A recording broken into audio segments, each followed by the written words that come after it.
Pemirsa, seperti diketahui, bumi yang kita pijaki terdiri lebih dari 195 negara yang tersebar di 6 benua. Namun sayang, beberapa di antaranya kini telah hilang akibat tenggelam, seperti beberapa kota dan negara ini. Karena berbagai alasan, mereka harus merelakan tempat untuk hidup dan masa depan mereka akibat volume permukaan air laut yang kian hari makin meninggi. Pemirsa, inilah masa depan kelam karena terancam tenggelam versi On The Spot.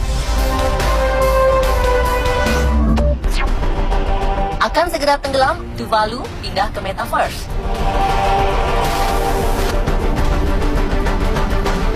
Beberapa waktu lalu, dunia digemparkan dengan pemberitaan jika pemerintah negara Tuvalu akan memindahkan dan membangun pemerintahannya ke dunia digital, Metaverse.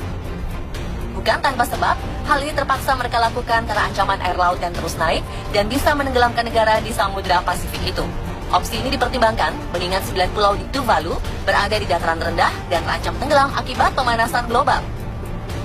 Karena permasalahan inilah yang membuat Tuvalu dilanda air pasang dan banjir setiap awal tahun. Tentunya gejolak alam ini membuat penduduk khawatir jika kenaikan air pasang akan semakin parah. Beberapa ilmuwan memperkirakan jika negara berpopulasi 11.000 penduduk itu bakal tidak dapat dihuni dalam 100 tahun ke depan atau bahkan lebih cepat, mengingat beberapa pulaunya sudah berada kurang dari 3 meter di atas permukaan laut. Karena kekhawatiran inilah yang memaksa pemerintah Tuvalu memindahkan negaranya ke Metaverse. Proyek-proyek digitalisasinya sendiri akan dimulai dengan membangun Teafualiku Islet, sebuah pulau kecil yang akan menjadi pulau pertama di Tuvalu yang tenggelam. Jika misi ini berhasil, maka Tuvalu akan menjadi negara pertama yang ada di Metaverse. Meski begitu, nyatanya proses digitalisasi ini bukan pekerjaan yang mudah. Setidaknya dibutuhkan waktu 5 hingga 10 tahun untuk benar-benar mewujudkan Metaverse.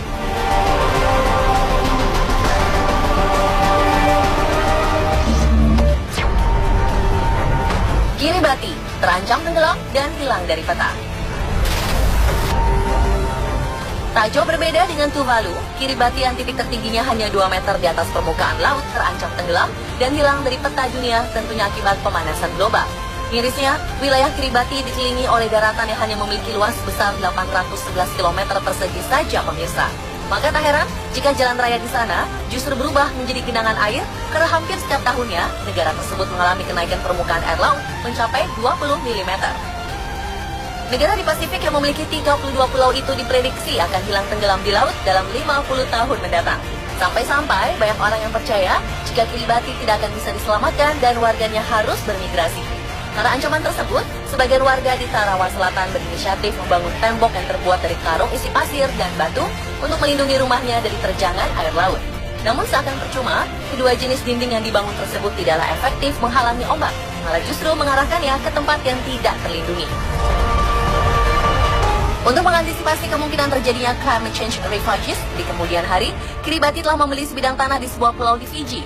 Bahkan kabarnya pemerintah Kiribati telah memesan kapal senilai 1,7 juta US dollar atau setara dengan 26 miliar rupiah dari Indonesia untuk mengangkut warganya.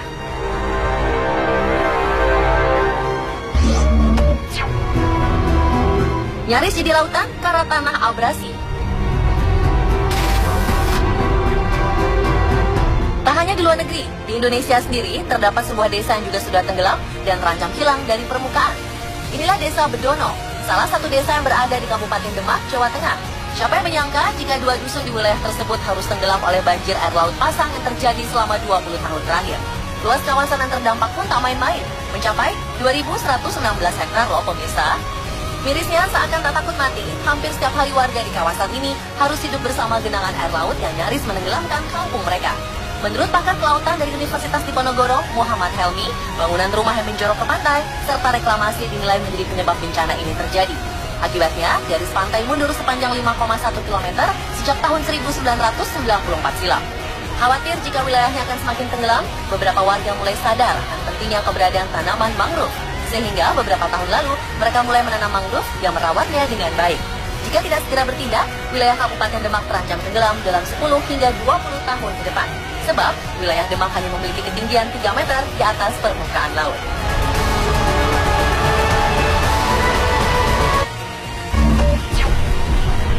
Sejuta kenangan kota Kalyazin yang tenggelam. Terletak 150 km di utara kota Moskow, berdirilah sebuah kota tak biasa dari yang lainnya, yaitu kota Kalyazin. Berdiri sejak abad ke-17, dulunya wilayah ini merupakan bagian dari biara Saint Nicholas. Hingga pada tahun 1939, untuk memajukan perekonomian negara, Joseph Stalin yang saat itu menjadi pemimpin Soviet, memerintahkan anak buahnya untuk membangun bendungan Uklich di kawasan tersebut. Namun sayang, pembangunan itu justru menyebabkan volume air menjadi naik setiap tahunnya, hingga akhirnya menenggelamkan kota.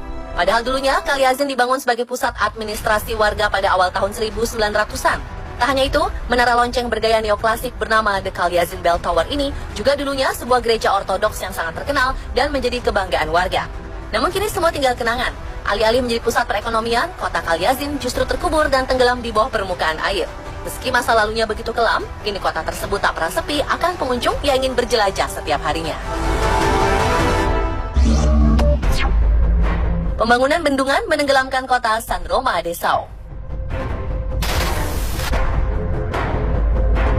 Pada tahun 1960 silam, pemerintah Catalonia mengambil keputusan yang sangat kontroversial. Yap, untuk membangun sebuah waduk di situs San Roma de Sau, mereka terpaksa menenggelamkan sebuah desa yang telah dihuni selama 1 milenium. Dengan penuh keterpaksaan, ribuan penduduk di kota yang telah berusia 1000 tahun tersebut meninggalkan kota, mengambil barang-barang berharga, dan bahkan menggali jasad sanak keluarga mereka sendiri sebelum akhirnya pergi menuju kota baru, Vilanova de Sau. Dibangun pada tahun 1941 hingga 1962 menggunakan banjir buatan, sejak saat itulah Waduk Sau difungsikan sebagai pasokan air minum utama di wilayah tersebut. Uniknya, meskipun kini seluruh kota telah tenggelam, salah satu gereja Romawi yang diperkirakan berdiri sejak tahun 1050 justru muncul ke permukaan. Bahkan ketika musim panas tiba, seluruh bangunan gereja akan terlihat karena permukaan air menjadi rendah. Tak cuma negara-negara tadi yang tenggelam dan berakhir memiliki masa depan yang kelam, beberapa hal ini juga dapat kita temukan di bawah laut dan memiliki pemandangan yang sangat menakjubkan.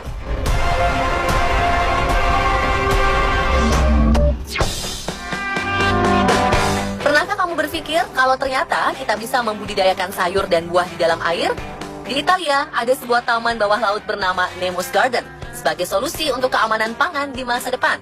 Dibangun pada kedalaman 100 meter di bawah permukaan laut, taman air ini menanam berbagai macam sayur dan buah seperti kubis merah, kacang-kacangan, selada, hingga stroberi.